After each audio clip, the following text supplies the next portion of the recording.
Olá pessoal, sou o professor Durval Salge Júnior, mestre em Direito Ambiental, e nesse encontro de hoje nós vamos trabalhar o tema crimes ambientais. Vocês receberam um material de apoio e o primeiro tópico que nós vamos tratar agora é exatamente o meio ambiente. Porque qual é a tutela, vamos dizer assim, do crime ambiental? Ele busca proteger o meio ambiente. Então toda atitude lesiva, contrária à legislação, né, que cria o tipo penal, né, a tutela protegida é o meio ambiente. Então nós vamos iniciar, começando lá com o artigo 1º da 6938 de 81, que é a questão da Política Nacional do Meio Ambiente, que vai, vamos dizer assim, conceituar, né, na forma da lei, vários temas, e dentre eles o meio ambiente. Então nós temos lá, o que seria o meio ambiente? Conjunto de condições, leis, influências e interações de ordem física, química e biológica, que permite, abriga e rege a vida em todas as suas formas. Então, o primeiro ponto que nós devemos observar é o seguinte: o que diz o artigo 5º da Constituição Federal na sua cabeça? Direito à vida.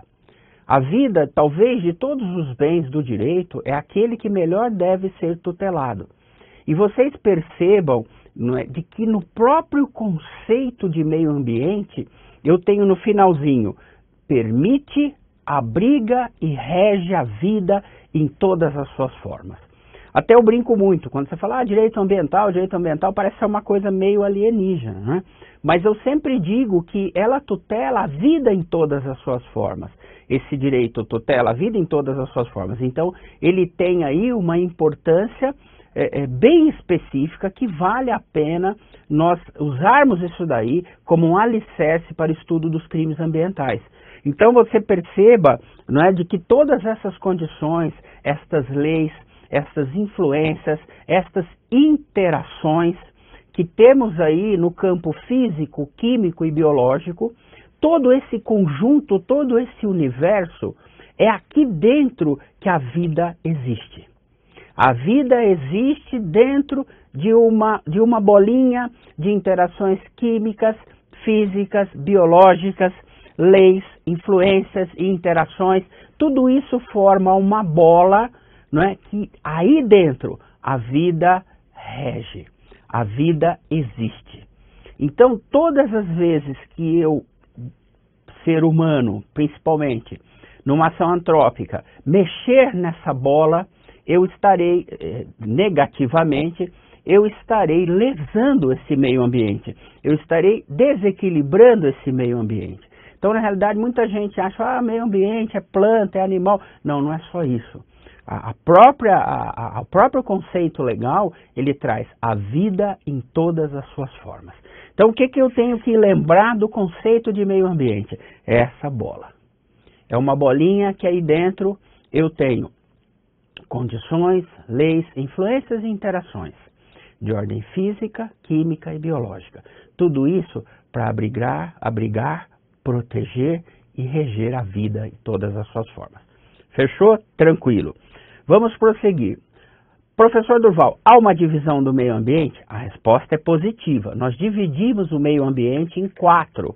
Tá? Essa divisão em 4 partes não é pacífica na doutrina. Existem doutrinadores de direito ambiental que entendem que, por exemplo, que não existe o meio ambiente do trabalho, que é a última divisão que nós temos do meio ambiente. Eu entendo que existe, então eu vou trabalhar com 4 divisões do meio ambiente diferentes, tá? Isso é muito importante porque quando nós vamos aos tipos penais, aos crimes em espécie, nós vamos verificar que ora é um crime contra o meio ambiente natural, ora é um crime contra o meio ambiente artificial, ora é um crime contra o meio ambiente cultural e ora é um crime contra o meio ambiente do trabalho. Tá? Então, primeiro, o meio ambiente natural, nós podemos dizer muito dele, mas pelo próprio nome, né, como a própria etimologia da palavra diz, natureza. É tudo aquilo que Deus, Alá, Ganesh, grande arquiteto do universo, força cósmica, templo universal, enfim, estatísticas, ou se você é ateu, nada, né, é tudo aquilo que Deus nos deu. Então aí nós temos o solo, a água, o ar, a flora e a fauna. Então quando se fala em meio ambiente natural, nós pensamos naquilo que a natureza nos deu. Então, essa bolinha aí que está inserida, o meio ambiente aí dentro. Que tipo de meio ambiente? O meio ambiente natural, que vem da natureza, tá? Então, é diferente do próximo. A próxima divisão é o meio ambiente artificial. Quando eu ouço a palavra artificial, eu lembro de artífice. Artífice, imediatamente já vem à minha cabeça, ser humano. Então, tudo aquilo que o ser humano toca e transforma fora da natureza, eu crio um meio ambiente artificial. É assim, por favor, como exemplo, o suco. Nós temos o suco natural, que é aquilo que vem direto da fruta, não há uma interferência humana. Enfim, esse é o suco natural. E depois nós temos aquele que o homem criou. Aí o homem vem, o homem pasteuriza, o homem coloca adoçante, o homem não sei o que. Então, ele já traz a mão humana. O artífice humano. Então nós chamamos de meio ambiente artificial. Esse meio ambiente artificial, nós podemos subdividi-lo em dois. O espaço urbano fechado e o espaço urbano aberto. Na realidade, esse meio ambiente artificial, ele diz respeito às incorporações, às construções. Então aí eu tenho as ruas, eu tenho os parques, eu tenho as estradas, e eu tenho os prédios, as casas, enfim. Tudo isso daí é a mão do homem. Deus não construiu apartamentos em condomínio. Deus não construiu chácaras. Não é? Ele deu a terra para nos abrigar. E aí o que nós construímos em cima desse solo, nós chamamos de meio ambiente artificial. Então, aberto. As ruas, as praças, as estradas, tudo isso daí nós chamamos de aberto, tá? Meio ambiente artificial aberto. Dentro das casas, dentro dos prédios, enfim, de uma forma em que você consegue ingressar fisicamente nesses prédios, nós chamamos de meio ambiente artificial fechado. Então aí você tem tudo aquilo que nós... estou numa caverna. A caverna foi construída pelo homem? Não, então não é um meio ambiente artificial. Não é, você está num meio ambiente natural. Então, quando, por exemplo, eu vivo numa caverna, eu sou um ermitão. Então, você vive num meio ambiente natural. Agora, se essa caverna é construída pela mão humana de forma artificial, você está dentro de um meio ambiente artificial fechado. Tá? Que nós usamos a expressão aberto para as praças, não é? Para as ruas, para os parques, para as estradas, avenidas, enfim. Tá bom? Fechou? Tranquilo. Vamos para o próximo, que é o meu preferido, que é o cultural. Aqui é importante nós deixarmos claro o seguinte. Não há uma hierarquia entre os meio ambientes. Então muita gente vai dizer o seguinte, e eu vejo sustentar e até respeito muito. Olha, o meio ambiente mais protegido hierarquicamente deve ser o natural. O natural está acima de todos. Ele prepondera. Mas a doutrina não trabalha dessa maneira. A doutrina trabalha no seguinte, não há hierarquia entre os meio ambientes. Então aqui no meio ambiente cultural, ele é apenas o meu preferido. Não quer dizer que ele seja o mais importante, nem quer dizer que hierarquicamente ele está superior aos outros. Este meio ambiente cultural, ele faz uma remissão às memórias humanas. As memórias do que é a vida na Terra. Aí você vai falar o seguinte, e quando nós remontamos a essas memórias, professor Durval? Porque tudo isso daí eu estou vendo para entender, eu não vou ler aqui, fazer uma aula de leitura do tipo penal, vou comentar o tipo penal, não foi isso que eu bolei para essa aula. Nós vamos estudar toda a estrutura, depois nós vamos verificar um ou outro tipo penal, mas nós temos que aprender a entender esse meio ambiente. Então, esse cultural remonta, por exemplo, aos dinossauros. Tanto é que quando você vai ao meio ambiente cultural, você vai ver a parte paleontológica dele, ou seja, a parte dos dinossauros. Isso tudo é a nossa história. Então nós podemos dizer que o meio ambiente cultural está relacionado à história da vida humana na Terra e dos animais na Terra. Então tudo que hoje eu tiver que guarde essa memória está protegido dentro dessa bolinha chamada meio ambiente. E quando eu falo a vida em todas as formas, você vai compreender, puxa, mas aí eu não entendo as cidades aí dentro. Eu não entendo aí dentro a cultura, mas aí se expande. Isso é que é o bonito do direito. Tudo isso vem agregando dentro dessa bolinha chamada meio ambiente. Porque onde não há memória, não há vida. Essa é uma frase fantástica. Então, hoje, muitas vezes, fala, mas quem vive do passado é museu. Sim, mas nós temos que aprender com os erros do passado.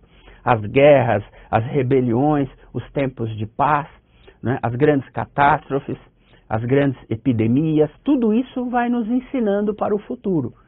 E o meio ambiente cultural, por exemplo, hoje, só a título de exemplo, não é o tema dessa aula, mas hoje nós temos o tombamento cultural de prato de comida mesmo, não é? Alimentos.